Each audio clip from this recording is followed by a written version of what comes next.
Rendah-rendahnya kalau kita hitung pokoknya Pokjanya cuman satu, perjalanan dinasnya dalam sebulan kita pokoknya yang paling rendah aja 10 hari ya.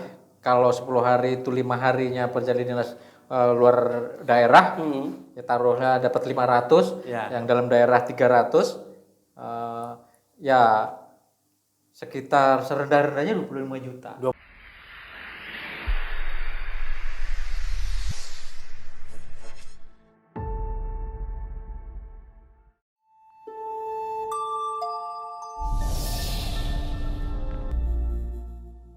Assalamualaikum warahmatullahi wabarakatuh. Selamat datang kembali di Bagus Podcast. Kali ini telah hadir di studio mini Bagus Podcast beliau mantan anggota KPU Provinsi Banten yang juga akademisi. Kita sapa dulu. Assalamualaikum Bang Saiful. Waalaikumsalam Kang Saprol. Gimana kabarnya Bang? Alhamdulillah ini luar biasa ya.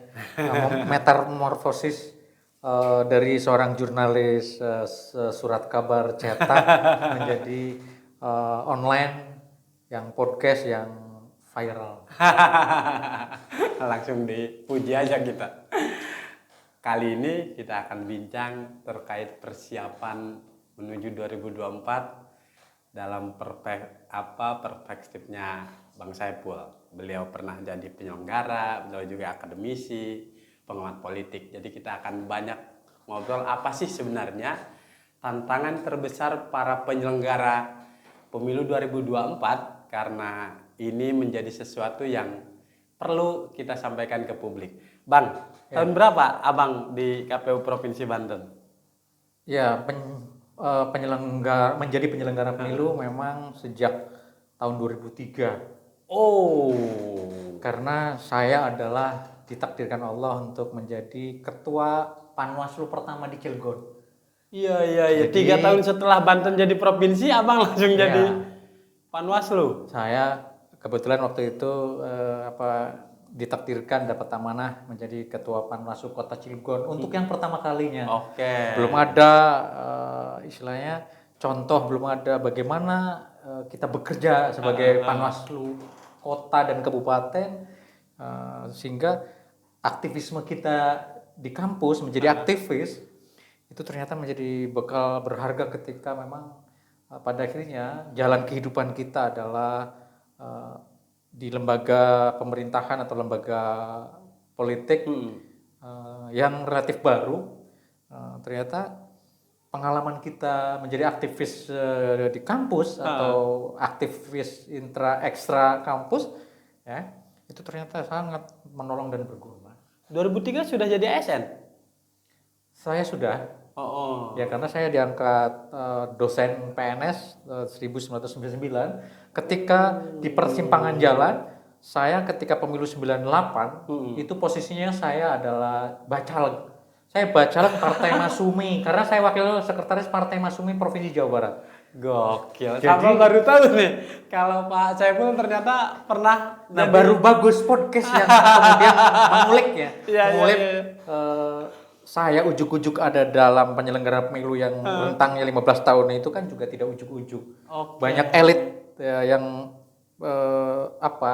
rekam jejaknya pernah dengan saya ya paham bahwa ketika saya baru lulus saya memang diajak oleh Bang Abdullah Mahua karena waktu dulu saya di UIN Jakarta, saya memang aktif dengan Yusri Hiza Mahendra. Waktu itu dia baru jadi dosen.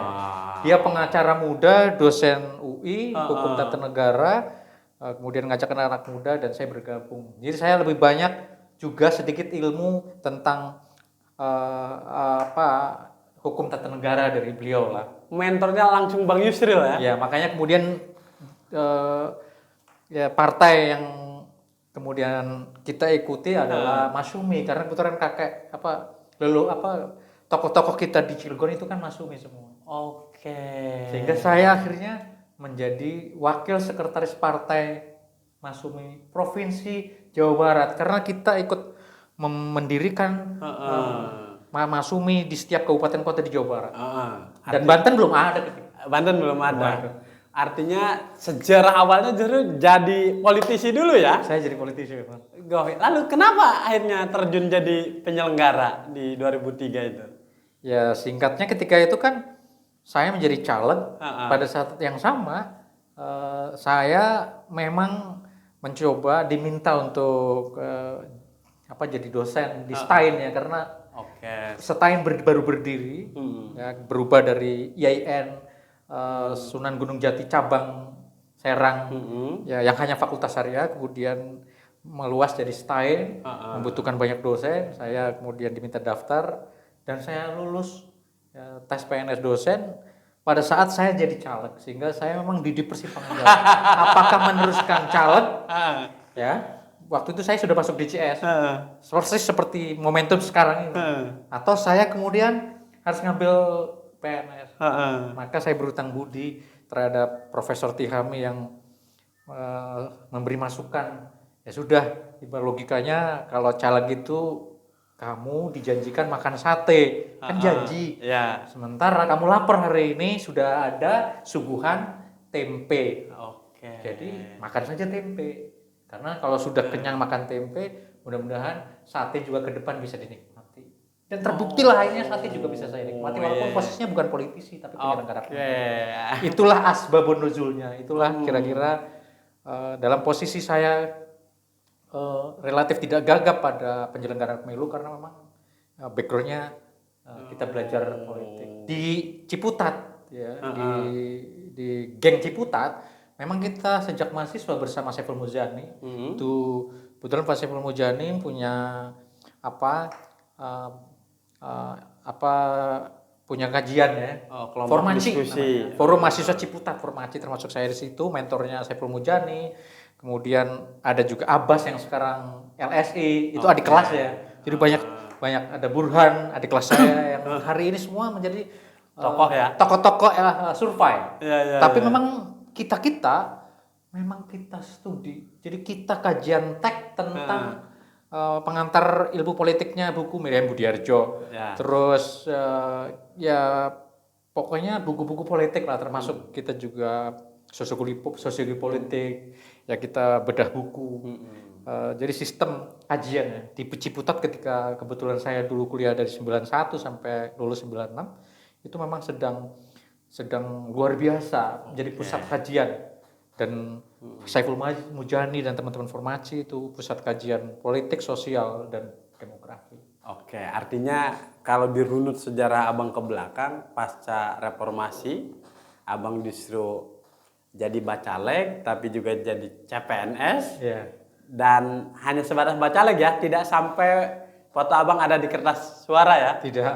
Karena kan harus memilih apakah saya memilih PNS dosen atau melanjutkan pencalegan. Karena memang masih ada kesempatan kan sebelum di DCT kan. Karena kalau saya DCT berarti saya harus mengundurkan diri dari CPNS istilahnya. Dan itu pilihan yang tepat ya. Mudah-mudahan. Kita lanjutkan. Akhirnya memilih jadi PNS, 2003 jadi Panwaslu di Kota Cilegon. Berapa periode di Panwaslu Cilegon? Saya satu periode. Panwaslu satu periode, di KPU Cilegon satu periode, di provinsi satu periode. Nah ini menariknya nih. Kalau pas Bang Saiful di KPU Cilegon, Saiful udah jadi wartawan gitu. Ya. Kebetulan juga liputan di Cilegon dan ketemu beliau. Lalu 2013 di KPU Provinsi, Saiful juga tidak lagi liputan di Cilegon, liputan di Serang, ketemu lagi sama Pak Saiful sampai 2018 ya? Iya, sampai 2018. Ini paten kalau udah nanya perpemiluan ke Bang Saiful. Bang, apa tantangan terbesar bagi para penyelenggara pemilu di Banten? Ya, tantangan terbesarnya sebenarnya tidak jauh beda ya, karena pemilu 2024 walaupun ini adalah pemilu serentak antara pileg pilpres satu paket dalam satu waktu coblosan ya. Biasanya kan antara pileg pilpres itu ada jeda. Tapi karena ini putusan MK yang memerintahkan penyelenggara pada 2024 pileg pilpresnya satu hari, satu hari dalam satu rentang aktivitas pemungutan dan penghitungan suaranya. Inilah kemudian yang siapapun orangnya menjadi penyelenggara pemilu seperti saya sekalipun umpamanya, yang hari ini pun seandainya saya hari ini pun tetap menjadi penyelenggara pemilu, maka kita sekali lagi adalah orang baru. Nah, jadi problem terbesar para penyelenggara pemilu di 2024 adalah belum pernah terjadi dalam sejarah perpemiluan mulai sejak 1955 sebagai pemilu pertama, pemilu orde baru, ya, termasuk juga pemilu orde reformasi Jokowi, ini pemilunya pileg pilpresnya dalam 1 hari pemungutan suara. Ini sejarah baru. Berikutnya dalam rentang baru selesai pileg pilpres dalam kurun waktu yang masih dalam tahun yang sama dilakukan juga pemungutan penghitungan suara pilkada. Nah, lagi-lagi baru di tahun 2024 semua terjadi dalam suasana dan panggung yang baru semua. Karena memang baru semua, maka apa yang tadi Bang Sapol bilang apa tantangannya? Ya tantangannya adalah karena ini baru, maka belum ada legacy, belum ada experience ya, belum ada yang kita sebut dengan trial and error-nya. Kita coba salah sehingga kemudian dari kesalahan jangan diulang lagi, kan nggak ada. Sehingga tantangan terbesarnya memang penyelenggara pemilu dimanapun, baik itu provinsi, kabupaten, kota atau RI sekalipun, tentu ancamannya adalah ketidakberhasilan menyelenggarakan pemilu, ya, karena ini hal baru. Sementara walaupun sekali lagi, walaupun undang-undangnya undang-undang lama, undang-undang untuk pemilu 2004 ini untungnya masih menggunakan undang nomor 7 2017. Pilkada juga masih menggunakan undang-undang yang lama. Keuntungannya konstitusinya, aturannya, regulasinya adalah regulasi lama. Tetapi kan tafsir atas regulasi di undang-undang itu faktanya pada 2024 ini itu juga banyak perubahan. Mulai dari keterwakilan perempuan atau politik afirmatif. Keterwakilan perempuan 30%, ternyata PKPU-nya juga berbeda dengan PKPU yang pada 5 tahun yang lalu pemilu 2018. Begitu pula tafsir terhadap mantan napi yang pada saat saya menjadi komisioner atau penyelenggara pemilu itu kan berdasarkan putusan MK sehingga yang tidak bisa nyalon sampai nunggu setelah 5 tahun. Nah sekarang PKPU-nya boleh nyalon, tidak harus nunggu 5 tahun. Barang baru lagi tuh, barang baru yang tentu ini menjadi hal-hal yang ya relatif menjadi tantangan juga kan. Jadi tantangan buat pertama mungkin buat publik ya, yang terutama juga tantangan buat pegiat demokrasi lah. Buat pegiat demokrasi di mana memang para pegiat demokrasi memberi stressing pada PKPU 2 ini minimal, sehingga ini bukan hanya jadi tantangan akhirnya kan. Ini juga dimaknai sebagai komisioner yang betul-betul pro kepada politisi, pro kepada parpol gitu loh. Sehingga undang-undang penyelenggara pemilu yang mengamanatkan pada KPU dan Bawaslu untuk menyusun peraturan pelaksana dari undang-undang pemilu itu hampir mendengarkan 100% masukan para wakil rakyat, para anggota Komisi 2 lah, dan mereka kan orang partai. Jadi begitu masukannya seperti itu, ya jadilah kemudian pasal di PKPU, di peraturan KPU. Berbeda pada saat saya jadi KPU, komisionernya di pusatnya ada Pak Hadar Gumai gitu ya, Pak Juriardiantoro. Ya, ketika itu betul-betul relatif tidak mau dikontrol, bahkan tidak mau kemudian nurut dengan masukan dari Komisi 2. Artinya integritasnya luar biasa saat tantangannya itu. Tadi, jadi tantangan pada independensi dan integritas, imparsialitas yang hari ini menurut para praktisi demokrasi dan pemilu dengan PKPU 2 tadi, PKPU tentang keterwakilan perempuan dan PKPU tentang napi, ini menunjukkan bukti bahwa imparsialitasnya sudah tercederai. Ini di awal-awal sudah asik nih kalau ngobrol dengan Bang Saiful. Bang, kalau bicara soal kepemiluan abang selalu menggebu-gebu ya. Iya. Nggak kangen jadi komisioner lagi? Saya memang nggak tahu dari sejak dulu, ya selalu punya visi dan misi untuk tidak terus-menerus dalam satu tempat. Oh. Saya memang seperti itu. Jadi ketika saya pernah jadi ketua Panwas, kemudian saya migrasi ke KPU Kabupaten Kota Cilegon dan kemudian ke provinsi.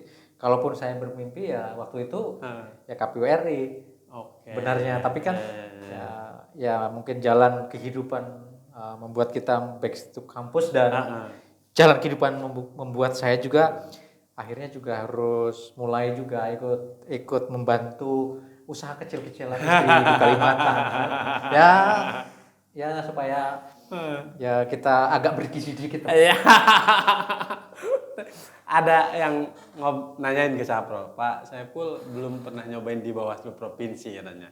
Panwaslu Cilegon, KPU Cilegon, KPU Provinsi. Nah, sempat ada yang dorong-dorong nggak? Apalagi kebetulan yang Bawaslu Provinsi ini yang 4 orang lagi masih proses seleksi. Abang nggak ada yang banyak ya? Banyak. Waktu seleksi KPU Provinsi kemarin dibuka, bukan hanya saya, banyak juga yang daftar. Bahkan ketika itu ada juga beberapa tokoh yang meminta CV saya. Katanya saya mau jadikan pansel kalau nggak jadi nyalon. Ya udah kalau nggak nyalon ya mau nggak jadi pansel. Gitu ya. Oke, pernah kayak gitu. Di Bawaslu juga sama. Kan ada background pernah jadi Panwas. Ya, maka kayaknya sah juga nih. Tapi seperti yang saya bilang visi misi saya tadi, kayaknya saya sudah cukup ya. Yang berikutnya juga saya melihat bahwa ternyata tanpa harus menjadi penyelenggara, yang lebih penting adalah kita berkontribusi terhadap penguatan dan konsolidasi demokrasi di negeri yang kita cintai. Seperti Kang Sapro dengan podcast, ya sebenarnya kan mengedukasi dan meliterasi masyarakat Banten agar cerdas memilih, ya, agar memiliki kecerdasan demokrasi yang berkeadaban, istilah saya. Oke. Berkeadaban. Itu kata kuncinya. Karena banyak hari ini dengan teknologi informasi, ya orang tidak lagi peduli moral dan etika, orang tidak lagi peduli apakah ini berita hoax atau berita palsu atau apa. Orang berkepentingan hanya podcast, orang berkepentingan hanya share, orang berkepentingan yang penting viral. Perkara benar salah, perkara ini melanggar hukum dan sebagainya itu tidak dipertimbangkan. Maka penting jadi bagi saya sebagai orang akademisi, podcast yang dirancang, yang diinisiasi oleh teman-teman Kang Sapro ini bagi saya adalah ikhtiar amal jariah di ranah pendidikan demokrasi dan politik. Amin. Bang, kita mulai agak seriusin. Ada yang bilang, wah Pak Saiful kayaknya udah punya pilihan hidup yang lebih baik sehingga meninggalkan dunia kepemiluan. Meskipun Sobat Bagus, beliau tidak sepenuhnya meninggalkan itu. Karena beliau saat ini juga masih aktif menjadi presidium Jaringan Demokrasi Indonesia Provinsi Banten. Tapi kita ingin buka-bukaan. Memang penghasilan dari penyelenggara itu untuk ukuran sekarang itu sudah cukup mensejahterakan atau belum, Bang? Ya, income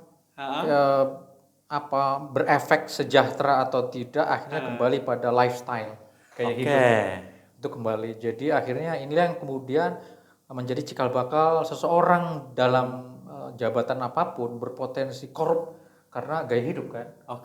Nah, pengalaman saya menjadi komisioner mulai dari ketua Panwaslu di Cilegon, KPU Kota Cilegon dan provinsi, sebenarnya kita sangat cukup hidup ya, sangat berkecukupan dibanding dibandingkan saya ketika jadi balik lagi jadi akademisi dengan juga dengan gelar doktor, kita dosen. Kalau dibandingkan ya kita menjadi komisioner KPU provinsi kan jauh memang. Gedean mana Bang gajinya? Iyalah, kalau KPU provinsi era saya itu kan kalau ketua kan nyampe 20 juta per bulan. Itu baru gaji pokok kan. Ketua KPU Provinsi Banten per bulan nyampe 20 juta. Itu baru uang kehormatan. Bahasa nomenklatur pendapatan bagi penyelenggara pemilu menurut Kepres ya, menurut keputusan presiden tentang uang kehormatan penyelenggara pemilu pusat sampai daerah, ya istilahnya uang kehormatan. Karena itu memang bukan honor, gitu. Maksudnya uang kehormatan itu Anda dalam posisi sebagai orang yang harus menjalankan tugas-tugas penuh kehormatan.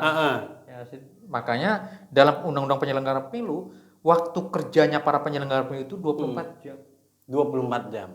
Iya, seperti sumpah jabatan kita menjadi penyelenggara pemilu itu sama dimunculkan dalam Undang-Undang Penyelenggara Pemilu bahwa hari kerjanya adalah ya 24 jam. Nah, atas dasar hari kerja 24 jam ini kemudian bagi orang yang tidak tahu kan kemudian melakukan perundungan terhadap rekapitulasi yang dini hari katanya. Dasar KPU memang mau curang, masa rekapitulasi dini hari.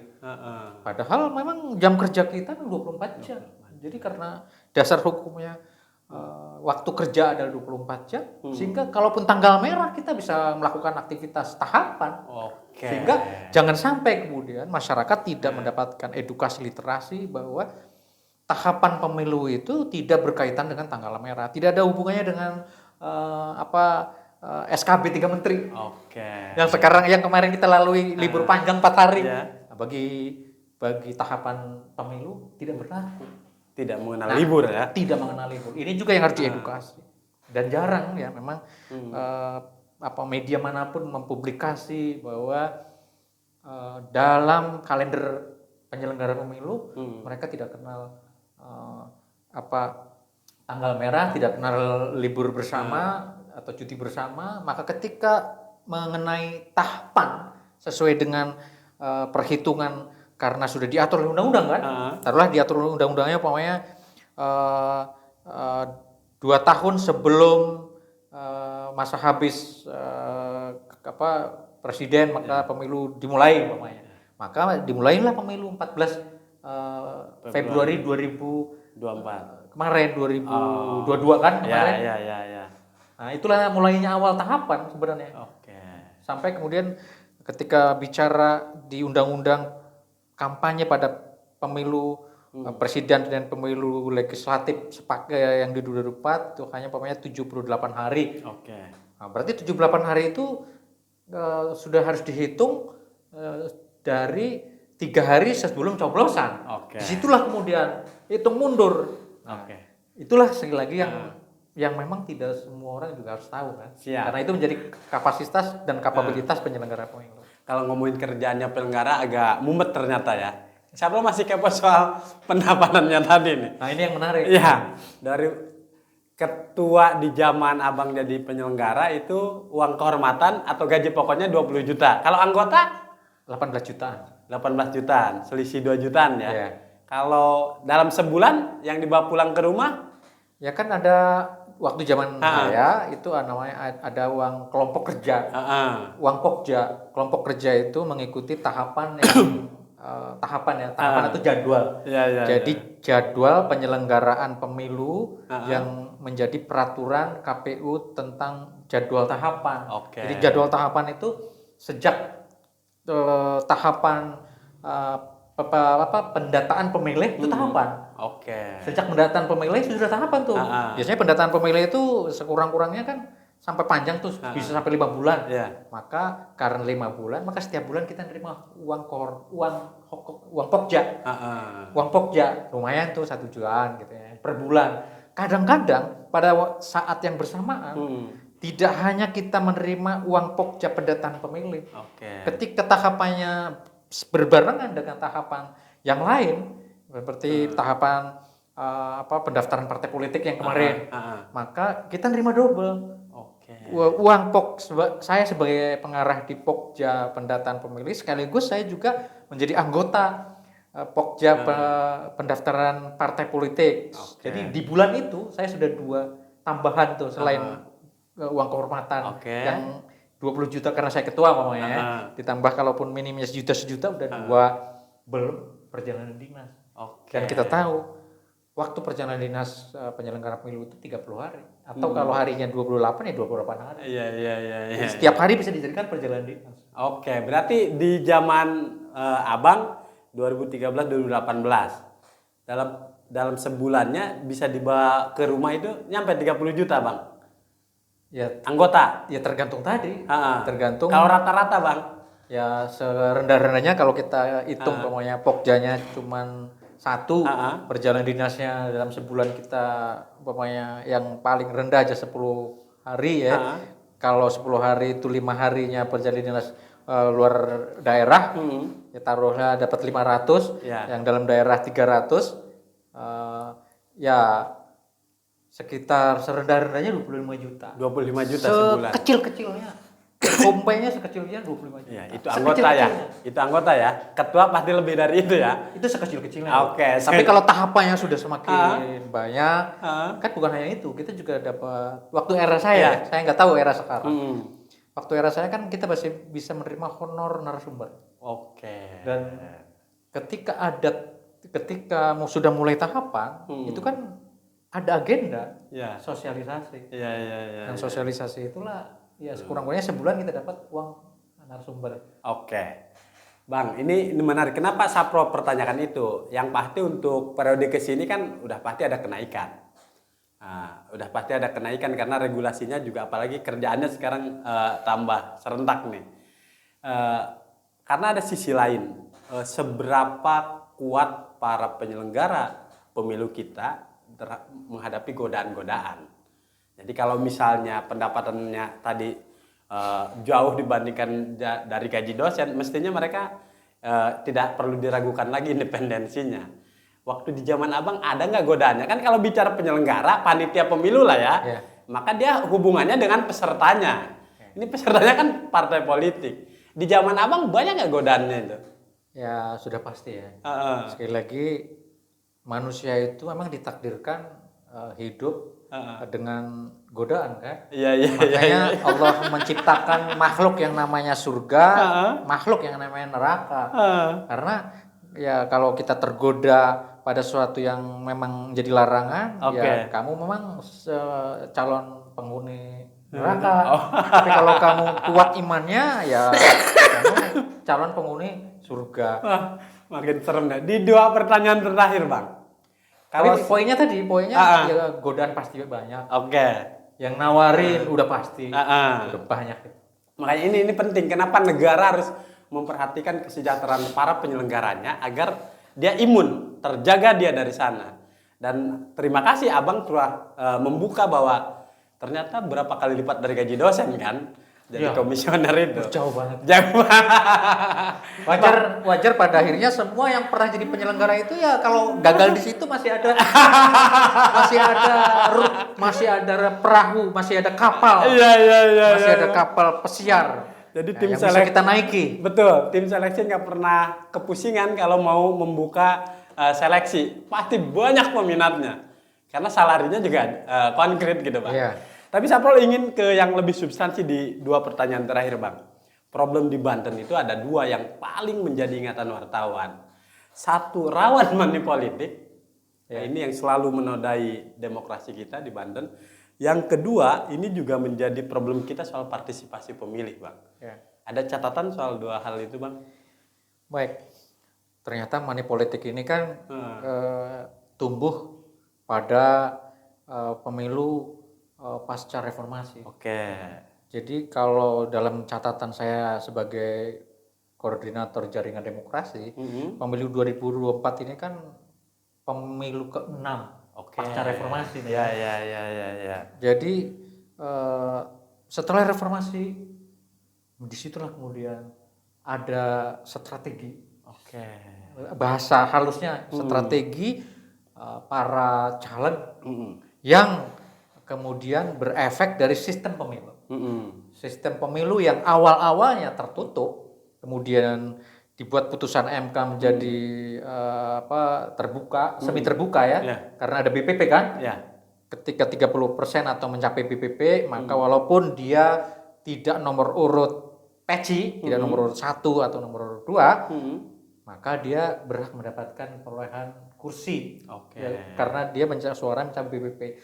Maka para caleg yang kemudian mendapatkan angin surga dari putusan MK, walau karena dia tidak nomor 1, tidak nomor 2, menggunakan strategi bahasa politiknya ya pokoknya menghalalkan segala cara. Yang penting saya perolehan suaranya banyak. Kebetulan yang bersangkutan memang ya caleg tajir. Maka untuk menutupi popularitas ya, dan elektabilitas dia, cara yang paling instan ternyata memang tidak hanya membagi kaos. Kalau dulu kan sekedar kaos ya. Jadi dulu tuh setiap pemilu pasti orang bisa double dapat kaos atau ya pokoknya dapat, kalau nggak kaos sarung apa semua.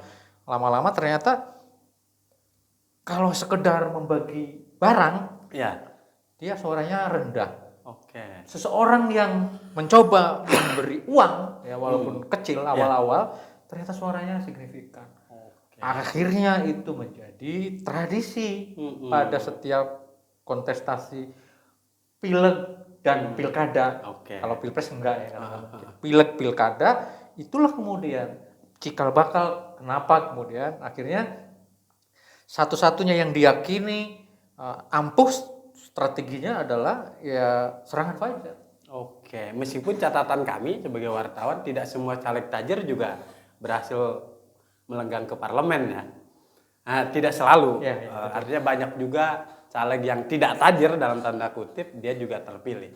Di pertanyaan pamungkas Bang, di pemilu yang lalu kita sempat berduka betapa banyak para penyelenggara yang menjadi korban demokrasi karena kelelahan. Termasuk juga di Provinsi Banten banyak yang meninggal dunia.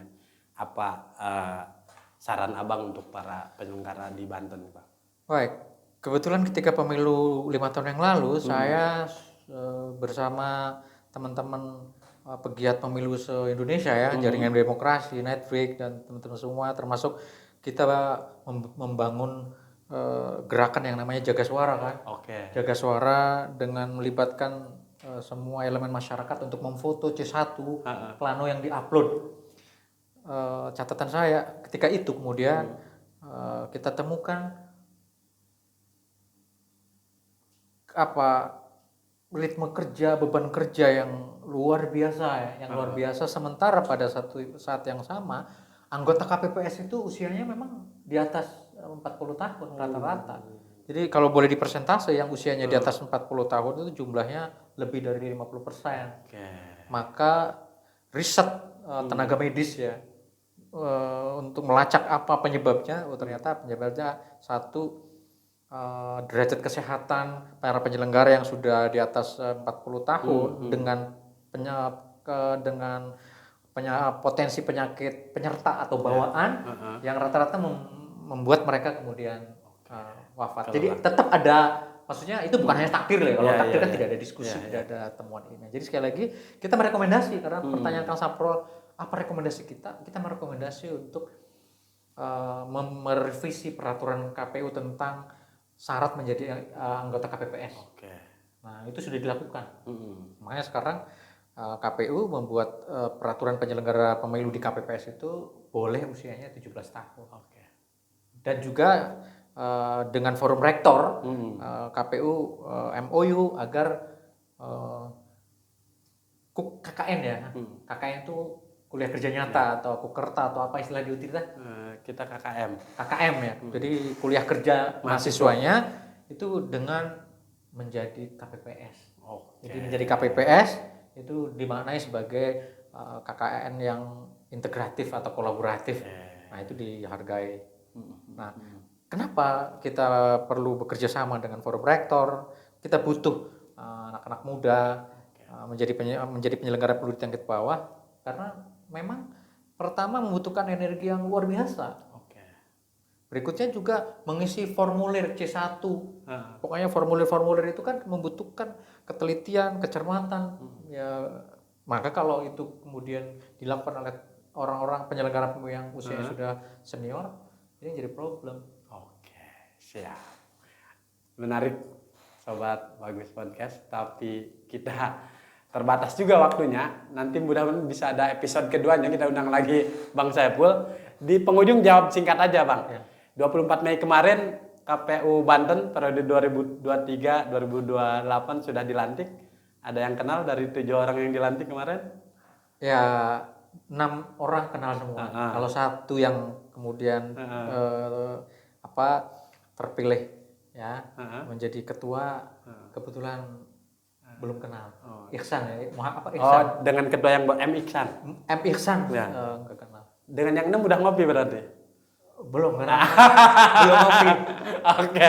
Mudah-mudahan nanti para komisioner KPU Banten yang baru mereka memang sudah mengagendakan untuk mengundang para mantan penyelenggara pemilu level provinsi dan ya termasuk saya berarti kan juga orang yang secara formal ini formal loh ya, bukan bukan ngopi undercover gitu. Oke. Ini formal. Kita dapat informasi yang penting, ternyata para KPU Banten yang baru tetap tidak melupakan sejarah, akan meminta saran dan silaturahmi dengan para purnawirawan ya. Baik, kita akan tunggu kabarnya Pak Saiful. Mudah-mudahan demokrasi di Banten tahun 2024 tidak hanya partisipasi pemilih yang meningkat, tapi juga ini kesempatan bagi anak-anak muda untuk mengabdikan diri. Mari kita jaga kualitas demokrasi di Provinsi Banten. Hatur nuhun Bang Saiful sudah mampir. Mudah-mudahan bagus podcast, pasti lebih bagus. Terima kasih. Baik, kita jumpa lagi di podcast berikutnya. Kita akan undang KPU, anggota KPU dan pimpinannya yang baru ke sini. Terima kasih. Assalamualaikum warahmatullahi wabarakatuh.